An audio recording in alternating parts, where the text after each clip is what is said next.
Ask any religious person if he believes in God, and he will say yes. But if you ask him who God is, everyone you ask will give you a different answer. So when I ask you to trust in God, I want you to know who God really is. For if you trust in him, your world will change. Speaking to God, Moses asked, "When I go to the people of Israel and tell them that the God of our fathers, the God of Abraham, the God of Isaac, and the God of Jacob sent me, and they ask me your name, what shall I tell them?" Then God replied, "Say this, I am has sent me to you. This is my name forever. Thus shall I be known throughout all generations." Here we discover God's name to be I am, the same name you use when you identify yourself. Now I ask you, do you believe in that God? The word translated Lord in the statement, I am the Lord, is Yod He Vav He. Pron Yod He Vav is He, which means I am. So this statement could read, I am the I am. It is impossible to say I am and speak of another, and your awareness, your I am, is he who declares, I am the Lord, and my glory I will not give to another. During your lifetime, I am sure there have been those you thought greater than yourself. I remember when General Eisenhower returned from his successful campaign. There was a big parade for him, and thousands of people bowed before him, giving him their glory by worshiping a false image. There is no other God other than he who is housed within you. When you say, I am, you are speaking God's name, the God I ask you to trust, for there is no other. We are told to make no graven image unto me. If you make an image out of marble or metal in the shape of another and worship it, you have created a false god. A friend recently shared a wonderful experience with me. It seems a neighbor was forever dropping in on her, constantly telling horrible stories about her friends. She tried to tell the woman how to change things by using her imagination, but she would not listen. And although she imagined her as a fine, positive, happy person, she remained in her negative state. Realizing the lady was a character my friend had to overcome, she began to change her thoughts. In her imagination, she told the neighbor that she loved her. This she persisted in doing, until one day she realized she really did. That night she had this dream. She found herself sitting in the shade of a beautiful tree. A figure approached looking like a goddess in a long white gown with loose sleeves and a silver belt. Suddenly she realized it was her friend who came to say goodbye. They embraced, and she felt a surge of love for that woman like she had never known for anyone before.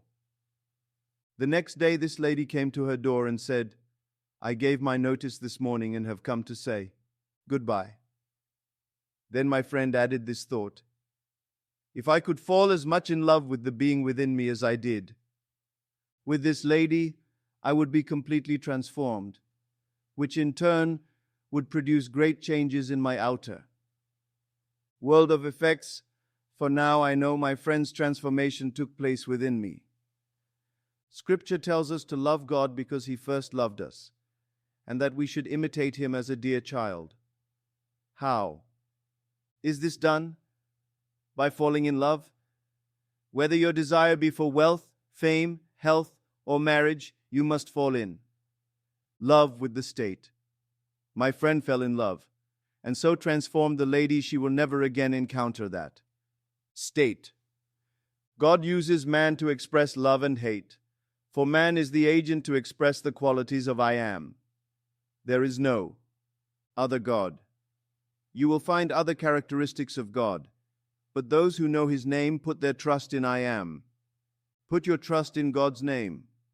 Knowing what you want, believe that your assumption will make it a fact. Believe that you need no one on the outside to aid you, for all things are possible to God. Assume things are as you want them to be, for an assumption persisted in will harden into fact. Another lady found herself in dream with her sister, mother, brother-in-law, and a man she knew to be her first husband. Having agreed to cross the desert on foot and return, they began their journey as the sun blistered her body and the sand burned her feet. At one point she fell, struck her head on a rock, and knew excruciating pain. But at the journey's end she found her father. Then she returned to the group and they began their journey home. Again they encounter everything they had experienced before, but this time she fell madly in love with her first husband. As her love for him grew, he became younger and younger, and by the time they returned, he was a youth. She was told that the entire trip took 4 days, 2 days to go and 2 days to return. As she contemplated this period of time, she saw her husband stretched out on the top of a hill. Filled with a great love for him, she was about to throw herself upon his body when she awoke. This experience is 100% scripture. In Genesis, it is said that, as the sun was going down, a deep sleep fell upon Abram, and lo, a dread and great darkness fell upon him. Then the Lord said to Abram, "Know of a surety that your descendants will be sojourners in a land that is not theirs. They will be slaves there and oppressed for 400 years. Afterwards, they shall come out with great possessions." Genesis 15. In biblical language, the number is important, not years or days. Every letter of the Hebrew tongue has a numerical and a symbolical value. 400 has the numerical value of the last letter, Taf, whose symbol is a cross, the cross of man. In her vision, it took 2 days to enter and 2 to return, making a total of 4. The number 2 is opposition, division. The journey was that of oppression, fear, and hardship. But in the end, she found her first love, who guided and helped her return. Isaiah tells you, "Your Maker is your husband. The Lord of hosts is his name. He has called you like a wife, forsaken and grieved in spirit, and will love you with everlasting love." Isaiah 54. In spite of everything you do, have done, or will do, God will forgive you, for you are his emanation, his wife, till the sleep of death is past. Regardless of the garment you wear, be it male or female, you are God's wife in this world. In symbolism, however, God's wife appears in the form of a female. Blake tells us that he is God only, and she is God in you. As you journey, you are God's emanation. But when the journey comes to its end, you will know only God as your Maker, your husband, for you will inherit God. You will no longer be two, but you will become one being as you inherit yourself. Remember, you have only one lover, only one husband. He is your own wonderful human imagination, called God. It is he who gives you everything you fall in love with. But if you pray to a little statue made by human hands, you are serving a false god. One day you will know that this world, which seems so real, is a dream.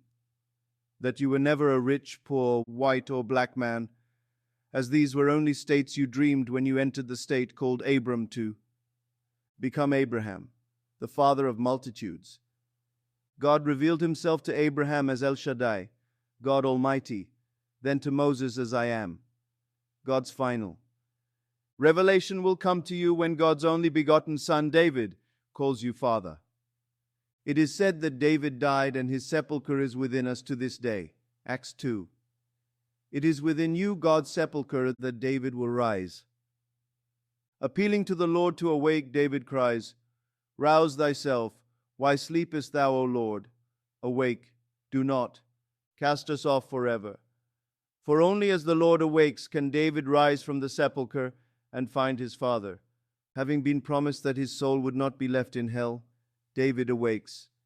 And as he calls you Father, your soul is released from hell.